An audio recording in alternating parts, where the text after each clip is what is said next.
Hey guys, so we're still waiting on that ban list, but in the meantime, as usual, I wanted to provide a recap of some of the decks that have been topping regional level events. Usually I do this every couple of weeks. I kind of fell behind, couldn't do it last week, so I'm basically going to catch up and try to provide 3 weekends worth of regionals. Took me a lot of time to map this out, but definitely a huge thanks to Ivan as well as Ren from YGOProduct.com for keeping up with all the topping deck lists. Definitely made my job a lot easier. And of course, as usual, definitely go check out my discount codes for Yu-Gi-Oh! Singles as well as sleeves. Links and discount codes in the description below. Alright, so in terms of the decks that topped the last 3 weekends worth of regionals, this is what it's looking like. It's based on 705 decks from 93 regionals. There were about 99 total regional level events in the same time span. So again, thanks to YGOProduct.com and Ivan for keeping track of all that.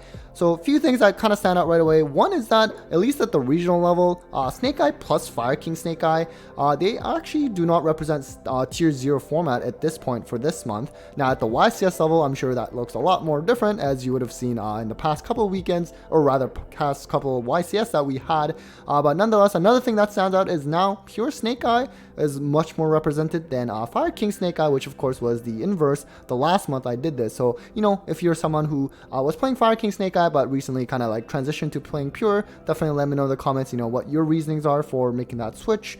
Voiceless Voice still kind of like the third most represented deck. I think that's going to be pretty consistent for now, even with like some banlist hits. I'm sure Snake Eye Fire King is still going to be the best decks anyway, so Voiceless Voice will probably keep its spot as well. Branded Kashtira really holding their fort, just keeping strong, you know, despite the current format. You have some other decks that are kind of concerning, which is Stun. There's been a lot of that lately because I guess it's kind of a, you know, quote unquote cheaper way to maybe combat the current meta, but we'll get to it a little bit later. It's not actually as cheap as you would have thought.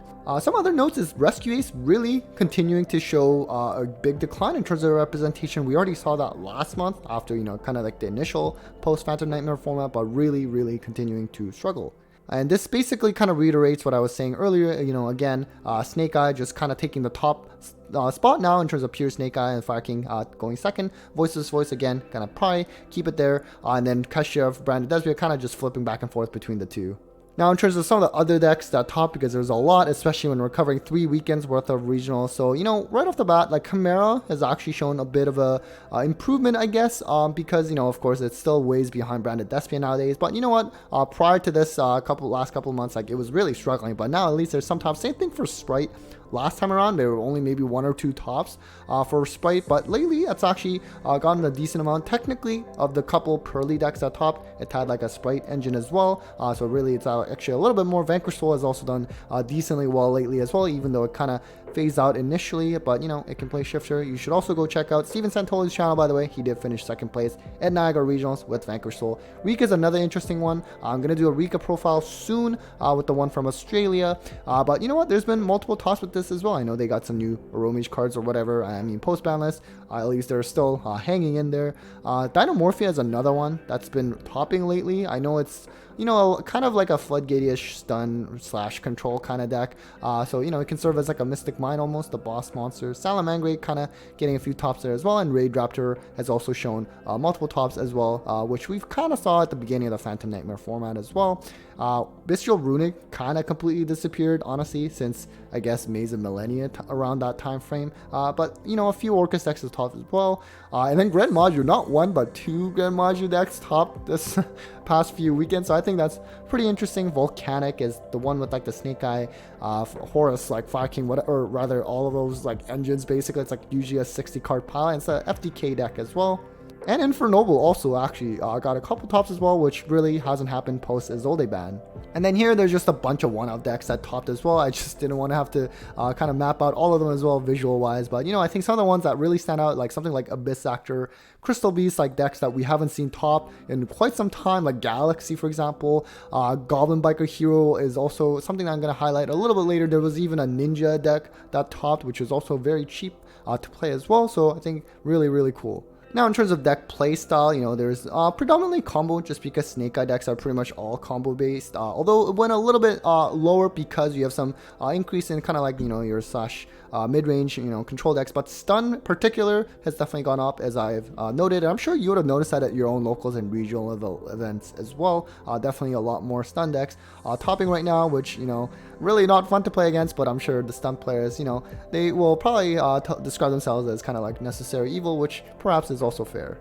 In terms of the packages that are played among the topping decks, these are the few that I kind of always highlight. Diabellstar, this more so represents like Snake Eye, Wanted, like that kind of stuff. But, you know, of course, predominantly most of the decks that are topping are Snake Eye, Fire King. They're going to be playing this, so 40%, it's a big chunk, but it's actually a little bit lower than the last month I did this, which is saying something. You have something like Horus, Bestial, they've all gone down. Even among, you know, non-Fire King Snake Eye decks, the representation has also still gone down a little bit, but it's still seeing some play. Bestial in general, and I'm talking about Bestial package where they're actually playing at least something like Regain and stuff, not just, you know, Magma Druidism, which is actually seeing a pretty decent amount of side play for just those cards at least, which you would see in my YCS level top cut breakdowns. Runic, of course, has actually gone up a little bit. Of course, it's still overall value wise, it's not that high, but it has gone up, especially with a lot of these stun decks playing Runic stuff.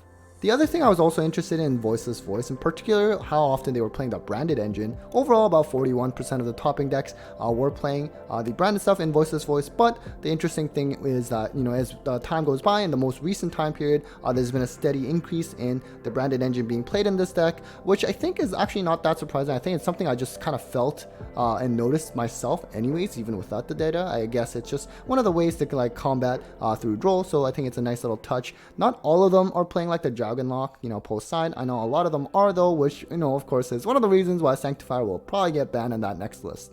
And then we have sort of the deck cost that I like to do. I know some people don't really like this portion of the video, but you know what? I kind of think it's interesting, especially for a lot of the viewers who are probably thinking about, you know, what deck they want to pursue next. And, you know, on the lowest end was the Grid Module list, which was only $40, including main, extra, and side. Very, very cheap. Of course, on the higher end, we have Snake Eye, but at the same time, medium price, around $570, which I guess you could argue is kind of expensive, but, you know, competitive Yu-Gi-Oh! Is been pretty expensive anyways, and this is actually a big step down from last month. It was around $690 at the median. If you sort of break it down by deck specific, Snake Eye is still pretty expensive at $860 as a median value, but you know what? Last month it was actually at $1,100, so it's taken a big hit in terms of cost as well. We have a similar thing for Fire King, $780. The cheapest one, $110. I was more so a Tri Brigade variant. Wasn't playing any of the expensive stuff like, you know, like Wanted, Bonfire, that kind of thing.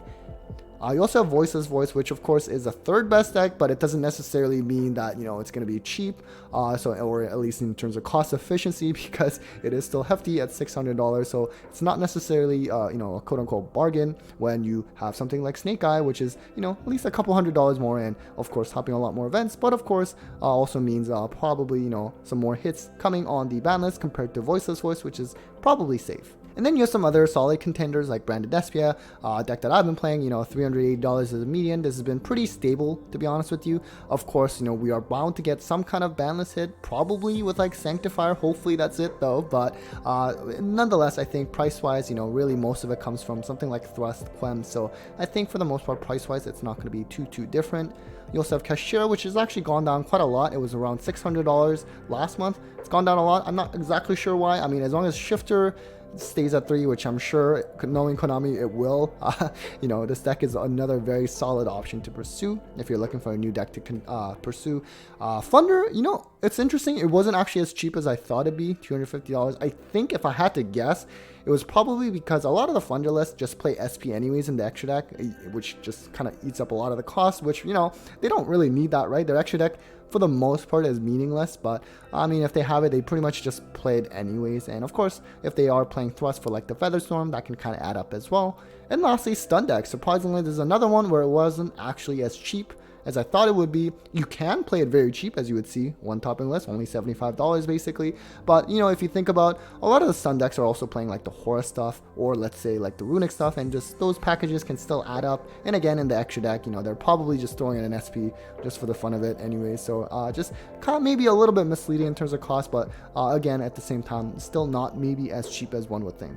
Lastly, I like to highlight some regional topping decks. I don't want to do too many of that this time around. This video took a lot to prepare to begin with, but I did really want to highlight the hero deck list at top because it's my good friend Miguel.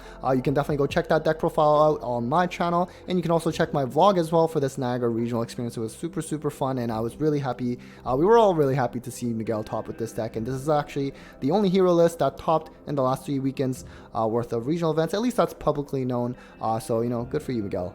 And then the other one I also want to highlight that was on my channel is Goblin Biker, which I think is really cool. This should be the only Goblin Biker list that topped regionals post Phantom Nightmare, which is where this was introduced. At least that's, again, among the publicly known regional topping deck lists.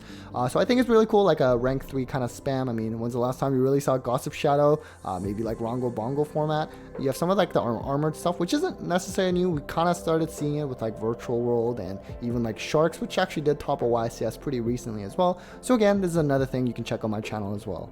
Alright guys, so that was a recap of the meta in terms of the last few weekends worth of decks that are topping these regional level events. Hopefully that was helpful in terms of, you know, perhaps helping you prepare for your next big event in whatever regional level event that you might be attending, or maybe even just the locals. But you know what, also just to show that there is going to be a lot of variety in terms of decks that can top at a regional level. So hopefully you don't give up hope on whatever rogue deck that you like to pursue. But anyways, huge thanks to all of you for watching. Big thanks to my patrons and sponsors as always, and well, take care guys.